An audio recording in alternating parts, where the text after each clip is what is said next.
बिस्मिल्लाहिर्रहमानिर्रहीम। अस्सलाम वालेकुम। मैं हूं बख्तावर अब्दुल्ला और आप देख रहे हैं JNN न्यूज़। बढ़ते हैं मजीद खबरों की जानिब।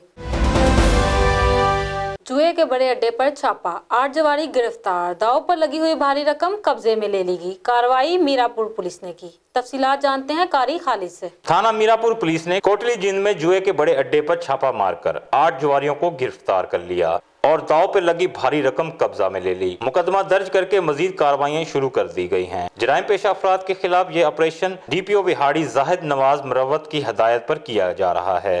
SHO मोहम्मद तफैल की सरबराही में पुलिस की ये बड़ी कार्रवाई है। कैमरा टीम के साथ कारी खालिद, JNN न्यूज़, मेलसी। बहुत शुक्रिया कारी खालिद तफसीलात से आगाह करने के लिए। मजीद खबरों के लिए देखते रहे JNN news. You watching JNN News Network. For more news, subscribe our channel, press the bell icon, and don't forget the comments. Thank you.